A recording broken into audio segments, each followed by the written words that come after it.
샬롬, 이동춘 목사입니다. 오늘도 여러분의 삶이 주님의 평안으로 가득하시길 기원하며 하나님의 말씀을 나누겠습니다. 오늘 주시는 말씀은 마태복음 7장 13절과 14절의 말씀입니다. 좁은 문으로 돌아가라. 멸망으로 인도하는 문은 크고 그 길이 넓어 그리로 돌아가는 자가 많고 생명으로 인도하는 문은 좁고 길이 협착하여 찾는 자가 적음이라. 아멘.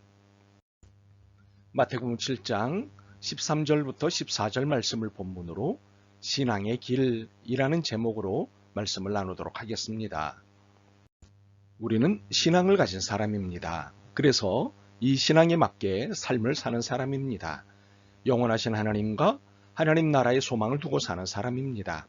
그리고 이 소망 가운데 믿음을 갖고 사랑을 실천하는 사람들입니다. 이런 우리를 그리스도인 신앙생활을 하는 사람이라고 일컫습니다. 그런데 신앙생활에 제법 큰 오해가 있습니다. 내가 원하는 것을 신앙을 통해 얻는 것을 신앙생활이라고 보는 태도입니다. 신앙을 자신의 유익과 만족을 위해 존재하는 것이라고 보는 태도이지요. 이것은 가장 전형적인 오해로 신앙이 아니라 미신이고 주술입니다. 기독교가 말하는 신앙은 따르고 닮아가는 것입니다. 예수 그리스도를 믿고 따르고 그를 닮아가는 것을 신앙이라고 합니다. 예수님을 통해 무엇을 얻고자 하는 것이 있다면 그것은 영생과 기쁨뿐입니다. 나머지는 예수님의 삶과 말씀을 따르고 닮는 것이 전부입니다. 이러한 신앙생활이 우리의 평생의 과제이자 목표입니다. 그렇기에 이것이 아닌 다른 것을 신앙하는 것은 거짓 신앙입니다. 그렇다면 예수님께서 우리에게 보여주시고 지시하신 길은 무엇일까요? 신장로일까요? 넓은 길일까요? 둘 다 아닙니다. 본문을 세 번역으로 읽어보겠습니다. 좁은 문으로 들어가거라. 멸망으로 이끄는 문은 넓고 그 길이 널찍하여서 그리로 들어가는 사람이 많다.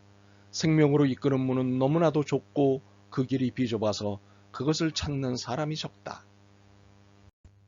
새로 만든 길을 가라는 것이 아닙니다. 주님의 길, 주님이 이미 가셨던 길, 믿음의 선배들이 갔던 그 길을 가라고 하십니다. 그리고 그 길은 넓은 길이 아닙니다.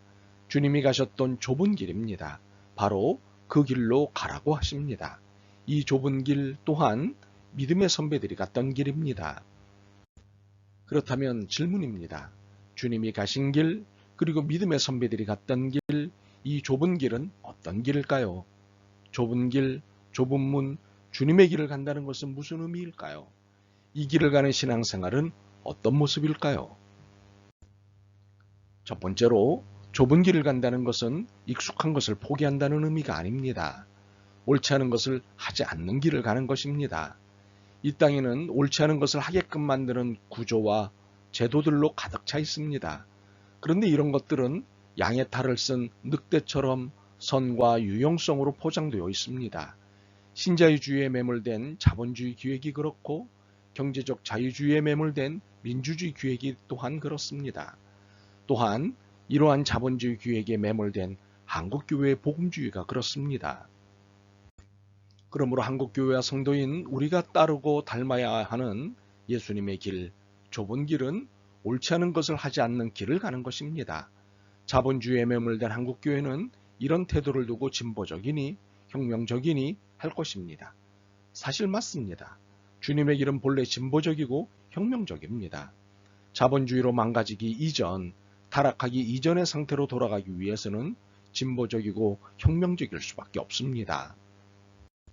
그래서 신자유주의자들과 지상주의자들에게는 예수님의 좁은 길이 불편하고 거추장스러울 뿐입니다.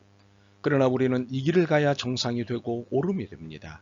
이 길 말고는 다 양의 울타리를 타고 넘는 도적이 될 뿐입니다. 두 번째로 좁은 길을 간다는 것은 재미없는 길을 가는 것이 아닙니다. 꼭 가보고 싶은 길을 가는 버킷리스트 실행의 길입니다. 버킷리스트란 살면서 꼭 해보고 싶은 일들을 말하지요. 신앙을 가진 우리에게 최고이자 유일한 선망의 대상은 그리스도 예수이십니다. 그러므로 버킷리스트 1순위는 당연히 예수님을 따르고 닮는 것 아니겠습니까? 그렇다면 좁은 길을 가는 것은 버킷리스트를 실행하는 것 아니겠습니까? 그렇게 좁은 길을 간다는 것은 신나는 일이지요. 흥분되는 일이지요. 세 번째로, 물론 좁은 길을 간다는 것은 불편한 일입니다. 그러나 잠시 불편할 뿐 영원히 행복해지는 길입니다. 좁은 길을 간다는 것은 제법 불편합니다. 편하게 갈 수 있는 길이 아닙니다. 그러나 그 길을 영원히 가는 것은 아니기에 잠시 불편할 뿐입니다. 우리를 기다리고 있는 것은 영원한 하나님 나라의 행복입니다. 바울이 로마서 8장 17절과 18절에서 중요한 속내를 드러낸 적이 있습니다. 자녀이면 또한 상속자 곧 하나님의 상속자요 그리스도와 함께한 상속자니 우리가 그와 함께 영광을 받기 위하여 고난도 함께 받아야 할 것이니라. 그러나 생각하건대 현재의 고난은 장차 우리에게 나타날 영광과 비교할 수 없도다. 그러므로 여러분 잠시만 참아보시죠. 불편을 참는 보상이 여러분에게 조만간 주어질 것입니다. 네 번째로, 좁은 길을 간다는 것에 대한 오해 중 하나가 이 길이 돈과 명예와 권력과 상관없는 길이라는 것입니다. 아닙니다. 이 길은 부자와 명성을 가진 자와 권력자를 지배하는 길입니다. 지배라는 개념을 아실 것입니다. 지배란 타자를 자기 의사대로 부릴 수 있도록 굴복시키는 것입니다. 권력과 힘을 통해 타자를 부리는 개념입니다. 그러나 하나님 나라의 지배 개념은 힘의 사용이 아니라 놀람과 감동을 사용하는 개념입니다. 세상에 저렇게 살 수도 있구나. 세상에 저렇게 사는 것이 진정한 행복이 아니겠는가? 이런 놀람과 감동을 만들어내는 것이 하나님 나라의 지배 개념입니다. 힘으로, 권력으로 제압하는 소위 십자군주의, 정복주의, 승리주의는 결코 성경적 지배 개념이 아닙니다. 비성경적 폭력 개념일 뿐입니다. 우리는 좁은 길을 사는 역설로 이 땅의 권력과 힘을 지배하고 굴복시키는 그리스도인이어야 합니다. 다섯 번째로, 좁은 길은 비좁고 험한 길이 맞습니다. 그러나 단 한 번의 사고도 나지 않은 길입니다. 오히려 신장로로 일컫는 넓은 길, 넓은 문에서 늘 대형 사고가 납니다. 돈을 따라 희로애락이 결정되는 자본주의의 길은 늘 크고 작은 사고로 정신이 없습니다. 바쁘고 힘들고 고통스럽습니다. 그러나 좁은 길은 비좁고 험하기는 해도 무사고 무죄의 길입니다. 어떻게 이것이 가능할까요? 비좁고 험한 좁은 길은 주님이 늘 지키고 계시기 때문입니다. 주님이 가라고 하시는 길은 우리 눈에 늘 비좁고 험하고 사람도 별반 없는 길입니다. 그래서 두렵고 짜증납니다. 그러나 가다 보면 이처럼 신나고 행복한 길이 없습니다. 놀랍게도 주님께서 다양한 안전장치들을 해놓으셨기 때문입니다. 그런데 이 안전장치는 이 길을 가봐야 경험할 수 있습니다.